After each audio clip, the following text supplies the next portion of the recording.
कुलभूषण जाधव की वजह से भारत पाक रिश्तों पर बुरा असर पड़ेगा। जिस तरीके से आप लोग कर रहे हैं, एक हिस्टीरिया जो डेवलप कर रहे हैं आप इंडिया में, हिंदुस्तान में, पब्लिक में, उससे तो बड़ा बुरा असर पड़ सकता है। बिल्कुल, हमेशा ऐसे ही होता है। आप ये हमेशा करते हैं, ये पहली दफा नहीं है।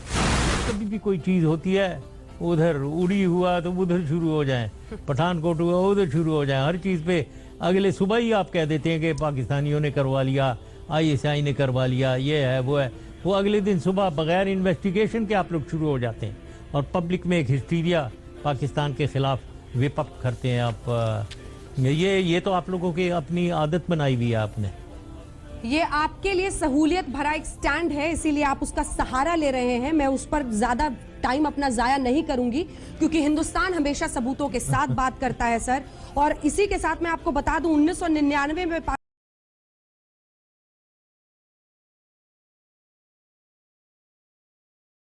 रहा, फिर जेल में लड़ाई के दौरान उनकी हत्या कर दी गई जेल के अंदर। मेरा सवाल यह है कि फर्क देखिए अपने आप में और हम में। बांग्लादेश हो, वहां से लेकर कारगिल तक, हमने हर बार आपकी सेना को जबरदस्त करारा जवाब दिया, लेकिन फिर भी आप समझ नहीं पाते हैं और आंखें तरेड़ने की हिम्मत करते हैं।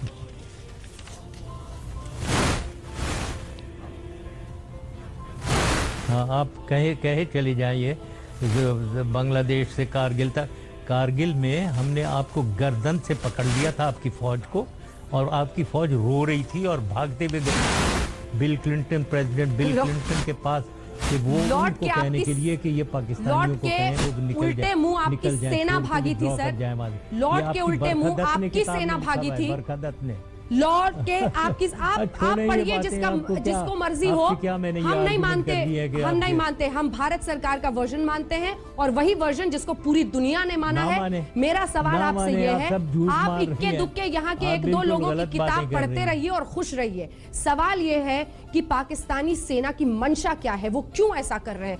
फेयर ट्रायल के बिना, काउंसलर एक्सेस के बिना, वो एक, आपको पता है सर, एमनेस्टी इंटरनेशनल ने भी इसकी भत्सना की है। कारगिल में गई हैं? एमनेस्टी इंटरनेशनल, बिल्कुल गई हूँ। एमनेस्टी इंटरनेशल ने भी इसकी भत्सना की है। आप सर, एमनेस्टी इंटरनेशनल ने भी इसकी भत्सना की है, कहा है कि ये गलत है। आपकी सेना की मंशा क्या है, ये बताइए। करें जरा, मैं बात करता हूँ। देखिए, आप ये बताएं, आप कारगिल गई हैं कभी? और मेरे से आप कारगिल की बातें कर रही हैं जैसे आप गई हैं।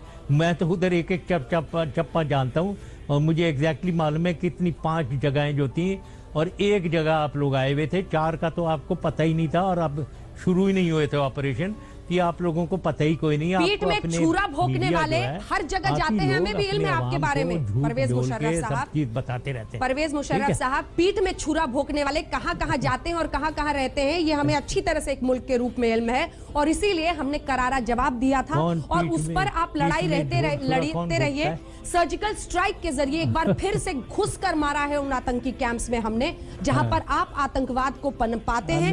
पेशावर याद कीजिए, पेशावर याद कीजिए सर, पेशावर में मासूम बच्चों की जान गई क्योंकि आप और आप जैसे सियासतदानों ने पाकिस्तान में सिर्फ आतंकवाद को जन्म दिया है और पाला पोसा है। आपको मुझे लगता है इस पर बहुत सीरियस जवाब देना चाहिए। मेरे ख्याल में बहुत सीरियस जवाब देना चाहिए सर। ये मेरे ख्याल में इंटरव्यू को बंद कर देते हैं ये, क्योंकि मेरे ख्याल में ऐसे लग रहा है ये आप इंटरव्यू दे रही हैं, मैं आप तो बोली चली जा रही हैं। तो मेरे ख्याल में क्योंकि आपके पास और कुछ नहीं है सर, हर हिंदुस्तानी काफी हो गया, बोलती बंद कर सकता है, लेकिन जो सवाल है उससे मत भागिए। वर्कअप करे चली जा रही है। सवाल पर मत भागिए सर, सवाल पर मत भागिए, सवाल पर मत भागिए। पेशावर के बच्चों पर सवाल कर दिया तो आप माइक हटाने लगे। आप जरा तमीज से बात करें, आप तमीज से बात करें और आराम से बात करें। बिल्कुल आराम से। तो लड़ाई कर रही है मेरे से, आप कोई आदमी हो तो मैं उससे लड़ूं, और आपसे यही पूछ रही हूं। आपसे क्या मैं लड़ूं? ठीक है, तो मैं लड़ना भी नहीं चाहता हूं चिंता ना करें, ठीक है? उसकी आप बोली चली जा रही है और अपने आप को आप इतना वर्कअप कर रहे हैं, आपको ब्लड प्रेशर हो जाएगा। इतना ज्यादा वो ना करें, इतना ब्लड प्रेशर हो जाएगा आपको। आराम से, और आप भी काफी फिट दिख रहे हैं इंशाल्लाह, जो कुछ भी कर रही है।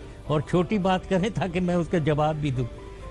मेरा सवाल आपसे ये है सर कि आतंकवाद, थैंक यू वेरी मच, आतंकवाद आतंकवाद, पेशावर के बच्चे। हाँ।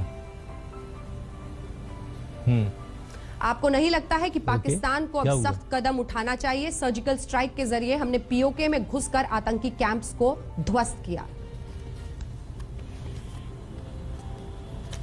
फिर वही एक आप बेवकूफ़ बनाई चले जाएं अपने कौम को, पागल, उनको बेवकूफ़ झूठ बोल बोल के उनको बनाई चले जाएं। सर्जिकल स्ट्राइक्स, और भाई क्या हिम्मत है आपकी आर्मी की, सर्जिकल स्ट्राइक्स उन्होंने की है। हम ना सर्जिकल स्ट्राइक आपके अगेंस्ट कर जाएं, हम भी कर सकते हैं। जो आप वहाँ कर सकते हैं वो हम भी कर सकते हैं।